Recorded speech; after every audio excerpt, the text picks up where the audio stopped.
History is often written in blood, but it is conceived in the dark, damp corners of the human amygdala. Welcome to Psyche of Power. Today, we aren't just looking at maps or casualty lists. We are looking into the eyes of a man who looked at his best friends and saw only targets. February 1934. The Congress of Victors, 1220. 5 delegates gathered to celebrate the triumph of socialism. They cheered for Joseph Stalin until their hands bled. They called him the Great Helmsman. Within 3 years, 1108 of those 1225 delegates would be arrested. Most would be shot. This wasn't a political shift. This was a psychological cleansing. Why? Why kill the very people who built your empire? Was it madness? Or was it a terrifyingly rational response to a mind warped by the dark Tetrad? Tonight, we deconstruct the Great Purge, not as a series of events, but as a psychological phenomenon. This is the anatomy of paranoia in power. To understand the monster, you must understand the child. Stalin's father was a cobbler who beat him mercilessly. His mother, a woman who wanted a priest. Psychology calls this the primacy effect of trauma. When your earliest interactions with authority are defined by unpredictable violence, you learn a singular lesson: survival is a zero-sum game. In Stalin, the amygdala, the brain's fear center, was likely in a state of permanent hyper-arousal. He didn't just feel threat, he lived inside it. Enter Sargakarov. He was everything Stalin wasn't: charismatic, tall, and genuinely liked. In the 1934 vote, Kirov reportedly received more support than Stalin. December 1, 1934. Kirov is assassinated. This is our golden 30-second hook into the abyss. Was it a lone gunman, or did Stalin pull the strings? The expected historical view is that Stalin used the murder as an excuse. The unexpected psychological reality: Stalin may have been genuinely shocked, not by the death, but by the confirmation of his own fears. This is the first cognitive reversal. Stalin didn't kill his allies because they were enemies. He killed them because they were himself.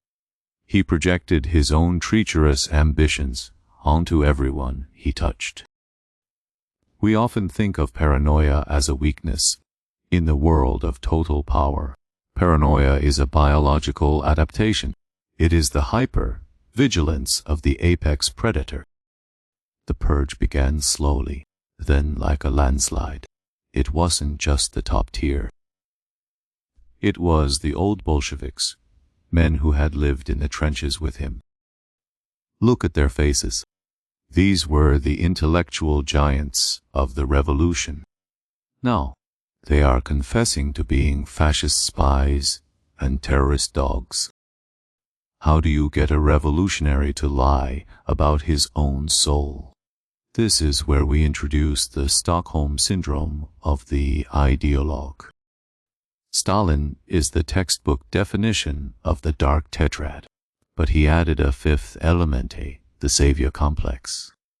He believed that only his cruelty could save the Soviet Union from a cruel world. To Stalin, people were not humans. They were cogs. If a cog squeaks, you don't oil it, you replace it. He would invite his subordinates to dinner. They would drink. He would watch. He was looking for the micro-expression, that 1/25th of a second flash of fear or disgust. Imagine the cognitive load of being Stalin. To trust no one means to process every word as a potential lie.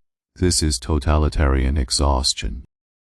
The purge wasn't just a top-down order. It was a social contagion. This leads us to our second act and our first deep psychological experiment. We all know Milgram. People obey authority. But Stalin's Russia wasn't just about obedience. It was about anticipatory compliance. People didn't wait to be told who to kill. They guessed. They purged their neighbors to prove their own loyalty. This is the Lucifer Effect on a national scale. Meet Nikolai Yezhov, the Iron Hedgehog, only 5 feet tall, but responsible for the bloodiest period of the purge. Here is the cognitive reversal. The purge consumed the purgers. Stalin used these men like disposable tissues. He would let them do the dirty work, then kill them to cleanse the state of the very violence he ordered. It's a closed loop. If you kill the executioner, you are, by definition, just. Stalin was the only constant in a sea of disappearing men. Philosophy time. Let's talk about the dark forest theory applied to human trust. In a state of nature or a state of terror, any communication is a risk. Silence is the only safety. But Stalin hated silence. Silence was suspicious. You had to cheer. You had to be loud. This is performative loyalty. When everyone is acting, the only way to find the truth is to push them until they break. The purge was a mass stress test of the human soul. 3:00 a.m. The knock on the door. Why the night? Because sleep deprivation is the fastest way to dissolve the ego. Once the ego is gone, the prisoner will confess to anything, even to poisoning the Moscow water supply, with the help of the Japanese emperor. Stalin loved the theater. He viewed the trials as productions. He was the director, the scriptwriter, and the only audience member who mattered. This is the bureaucratic erasure of identity. In the Soviet system, the file was more real than the man. By 1938, the blood was clogging the drains, literally. The executioners in the Lubyanka had to wear leather aprons to keep the spray off their uniforms. Was he happy? No. Paranoia is an itch that can't be scratched.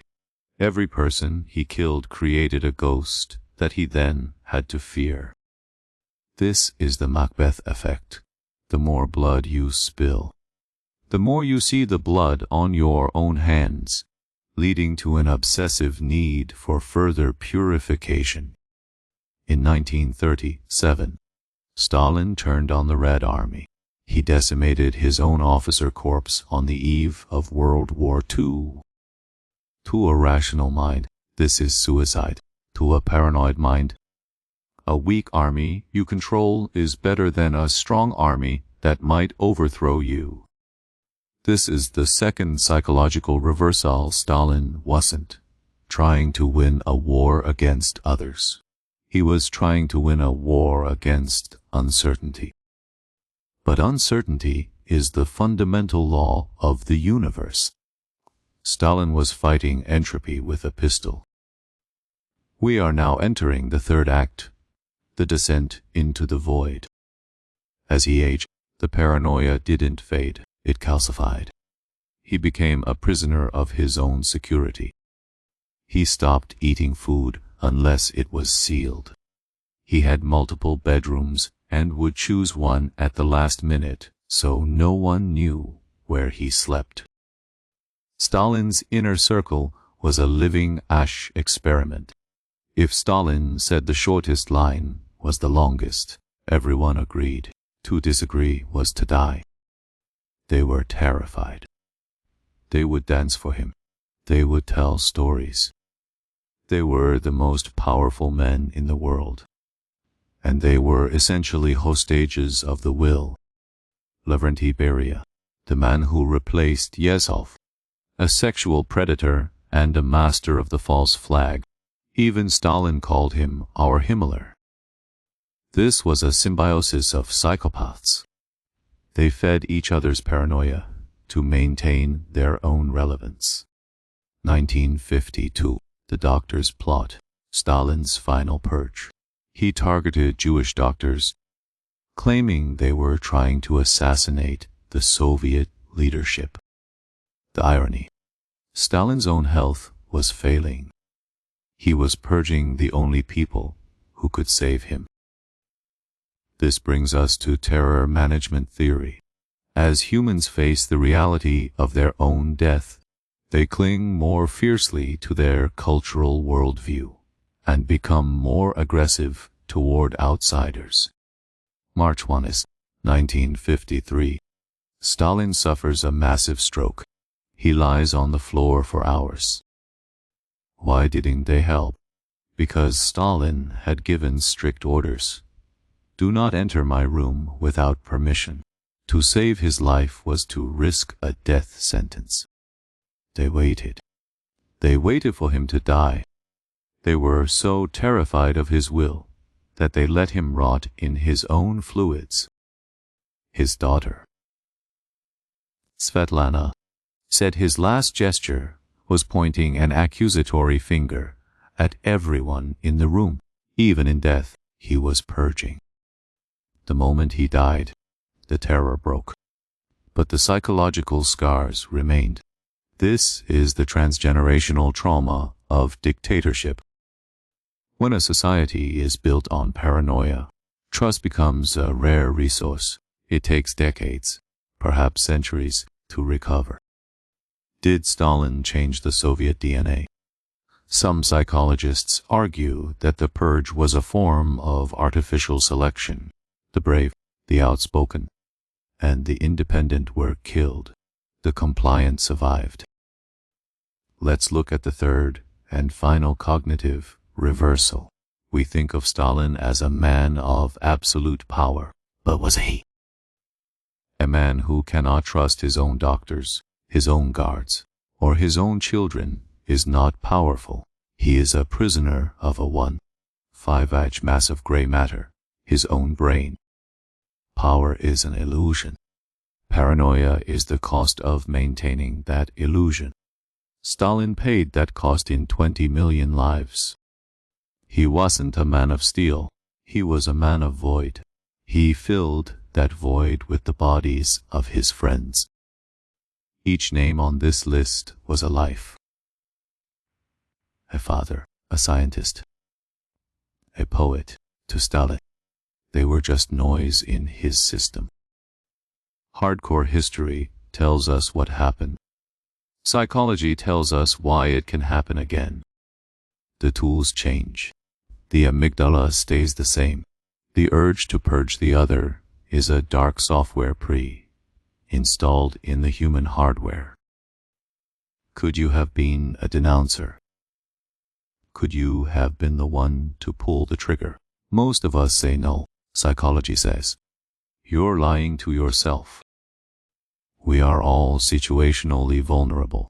Stalin didn't create the darkness in the Soviet people. He simply provided the light for it to grow.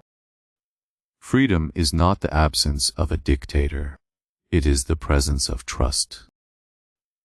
These people weren't enemies of the state. They were the victims of a state of mind. Stalin's legacy isn't the factories he built or the war he won. It's the silence he left behind. The Great Purge was the ultimate expression of the dark triad of personality. It was the moment the human mind decided that objective reality was a threat to its survival. Time doesn't heal all wounds. Some wounds are structural.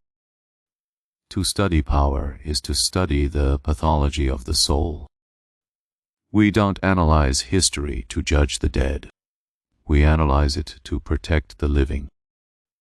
Because the next architect of fear won't look like a 19th century cobbler's son. He will look like the man who promises to keep you safe. Safety is the most dangerous word in the political dictionary. Joseph Stalin died alone, in a room full of people who hated him. That is the ultimate cognitive reversal of power. The question isn't whether Stalin was a monster. The question is, what parts of him are still alive in the systems we build today? Think about it. Sleep on it. Fear it. I'm Psyche of Power. If you've made it this far, you're one of the Wanashan. Subscribe if you want to understand the machine. Class dismissed. Watch your back.